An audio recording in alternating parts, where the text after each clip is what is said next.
அனைவருக்கும் வணக்கம். நாம இப்போ பாண்டியன் ஸ்டோர்ஸ் சீரியலில் என்னெல்லாம் சுவாரஸ்யமான விஷயங்கள் நடக்குதுன்னு பார்க்கலாம் வாங்க. நம்ம சரவணன் மயில் மேலே இருந்த கோபம் கொஞ்சம் கூட குறையாத அப்படியே இருக்காரு. அதனால் என்ன பண்ணுறாரு அப்படின்னு சொல்லிட்டு பார்த்தீங்கன்னா, அவர் எப்பவும் போல் கீழே பாய வச்சு போட்டு படுக்கிறதுக்காக அவர் பாட்டு பாய போட்டுட்ருக்காங்க. இதை பார்த்த மயில் மாமா என்னாச்சு மாமா, எதுக்காக இப்போ நீங்கள் கீழே போடுறீங்க, மேலேயே படுங்க அப்படின்னு சொல்லிட்டு மயில் சொல்ல, சரவணன் இங்கே பாருடி, ஒழுங்காக போய் அமைதியாக வாயை மூடிட்டு படு, உன்னோட பேச பிடிக்காம தானே நான் இப்படி இருக்கேன், விருப்பம் இருந்தால் இங்கே இரு, இல்லை கிளம்பி போயிட்டே இரு அப்படின்னு சொல்லிட்டு சரவணன் சொல்கிறாங்க. அப்படியா, நீங்கள் கீழே பார்த்தீங்கன்னா நானும் கீழே தான் படுப்பேன் அப்படின்னு சொல்லிட்டு மயில் கீழே வர, உடனே சரவணன் என்னடி இப்போ உனக்கு பிரச்சனை, மேலே தானே படுக்கணும் அப்படிங்கிற மாதிரி நம்ம சரவணன் ரொம்ப கோவப்படுறாரு. கோவப்பட்டு நீ இங்கே கடை, நான் போகிற வெளியில் அப்படிங்கிற மாதிரி பாயத்தலகனையெல்லாம் தூக்கிட்டு வெளியில் வராரு.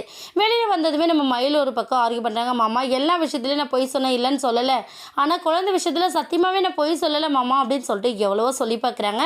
அதை சரவணன் புரிஞ்சுக்காம நீ எப்படிப்பட்ட வேலையை செய்வ, ஒழுங்காக வாயை மூடிட்டு அமைதியாக போயிடு, கத்தாதடி அப்படின்னு சொல்லிட்டு சரவணன் ஒரு பக்கம் கத்த, நம்ம மயில் பேசுகிற சத்தம் கேட்டு உடனே கோமதி உள்ளேருந்து வெளியில் வராங்க. வெளியில் வந்தது என்னாச்சுடா சரவணா, ஏன் வெளியே படுத்துட்ருக்க, பாய்த்தலகனையில் வெளியே வந்திருக்கு அப்படிங்கிற மாதிரி கேட்க, உடனே சரவணன் அம்மா அது ஒன்றும் இல்லை அப்படின்னு சொல்லிட்டு நம்ம சரவணன் சொல்ல பார்க்குறாரு. ஆனால் மயில் அத்தை அது அப்படின்னு சொல்லிட்டு சண்டை நடந்த விஷயத்தை பற்றி வெளியே சொல்லலான்னு வராங்க. ஆனால் சரவணன் ஒன்றும் இல்லைம்மா, ஒரே புழுக்கமாக இருக்குது, உள்ளே படுக்கவே முடியல, அதனால தான்மா வெளியே வந்தேன் அப்படின்னு சொல்கிறாங்க. ஏன் ஃபேன் ஸ்லோவாக ஓடுதா, அப்போ மேலே இன்னொரு ஃபேன் இருக்குல்ல, அதை கொண்டு வச்சு உள்ளே படுங்க அப்படின்னு சொல்லிட்டு நம்ம கோமதி சொல்லிட்டு போயிடுறாங்க. உடனே இப்படி வாங்க வலிக்கு அப்படின்னு சொல்லிட்டு நம்ம மயில் சரவணோட பாய்த்தலகனை எல்லாத்தையும் உள்ளே தூக்கிட்டு போகிறாங்க. இப்போ என்னடி உனக்கு பிரச்சனை, மேலே தானே படுக்கணும், தயவு செஞ்சு எதுவுமே பேசாத அப்படின்னு சொல்லிட்டு அவர் படுத்துடுறாரு.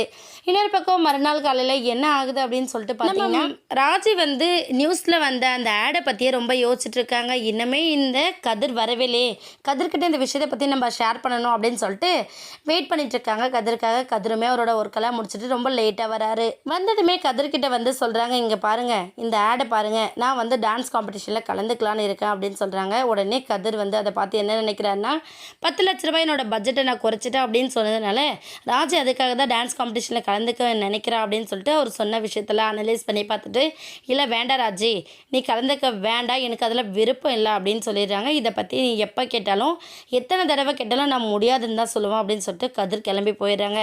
ராஜி ஒரு பக்கம் என்ன செய்யறதுன்னு தெரியாமல் ரொம்ப தீவிர யோசனையில் இருக்காங்க. என்னாக போதுன்னு வெயிட் பண்ணி பார்க்கலாம். இந்த வீடியோ உங்களுக்கு பிடிச்சிருந்தா மறக்காமல் நம்ம சேனலை சப்ஸ்கிரைப் பண்ணுங்கள். தேங்க்யூ.